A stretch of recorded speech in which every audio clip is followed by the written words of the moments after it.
Hey family, it's a pretty steady drizzle here, and so I've got my my tripod and my microphone and everything set up inside a storage building to keep it protected. We are coming to the end of a very full week at my house. I have been working long hours on the computer this week on several different projects and things that I'm trying to get done in order to set up the Bible study for the next reading cycle. We've got a lot of exciting new additions. This year I added the podcast so you can listen to the notes in addition to just reading them.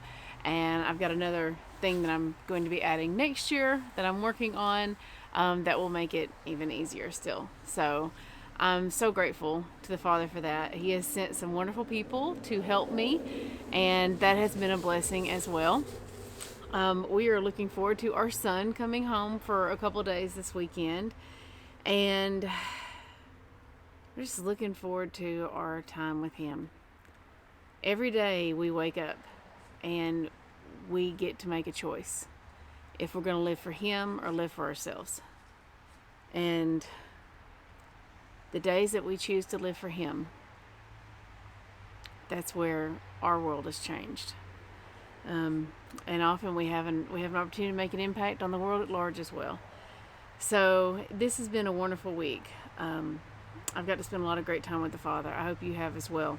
If you haven't, if you've gotten busy with other things, if you've gotten distracted, if the world has swept you away with obligations and things and just busyness, ask the Father to help you come back home.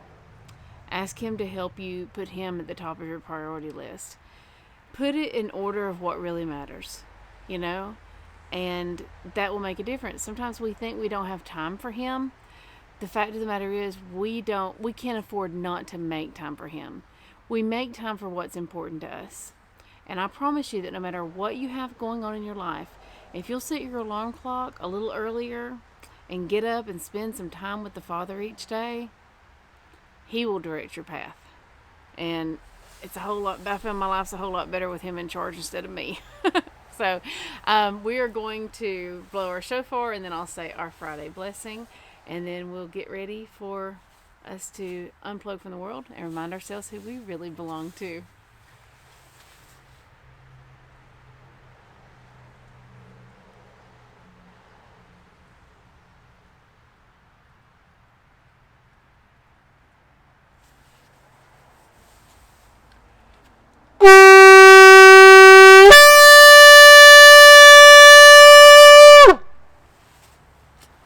Woo!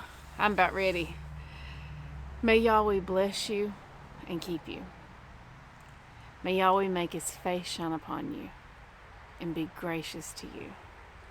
May Yahweh lift up his countenance upon you and give you Shalom, which is more than just peace.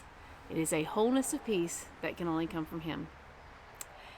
And another reminder today, because I do work on the internets, and so I see this, and I know it's tempting for all of us. We get pulled into this.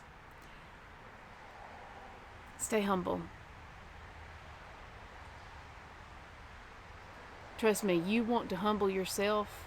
You don't want to drive the Father to have to humble you. No matter how much we learn, there is much still to learn. No matter how perfectly we feel we're walking out the commandments, there is still a beam in our eye. We are not perfect, but we follow a perfect Messiah. Don't fall into the trap that the world sets before us of lowering others in order to elevate yourself. Don't be a Pharisee. Don't stand in judgment of your brother and sister. Stand and encourage them. Encourage them to grow closer to the Father. Don't focus on the splinters in other people's eyes, because that causes us to render the beam in our own eye invisible. The Bible is meant to be used as a mirror in which to see ourselves, not a magnifying glass in which to examine others. Self-application first. And if you think you've applied the Bible to the full extent that you need to, in love, I want to tell you that you are very wrong. And you're in eternal danger. Change your attitude. Humble ourselves before Him. I have so much to learn. I have so many things that are still melting away in the refiner's fire. And the Father, I feel like, He's just started working on me. There's a lifetime left of all this and an eternity beyond that of learning about Him, growing closer to Him, and learning to deny the flesh so that we can live in the Spirit, in His Spirit. We cannot forget the weightier matters. We cannot forget the weightier matters. Love your neighbor. Love your brother. Love your sister. Love your Christian brother. Love your Jewish brother. Love your atheist brother. Love your immigrant brother. Any adjective you can put in there, we're called to love them. We don't like to do that these days, do we? We like to divide. The world has divided us so much, and we've just gone all in on it. And that's wrong. That's wrong. So I want you to think, because we all have somebody that maybe we don't really like. I want you to think about that.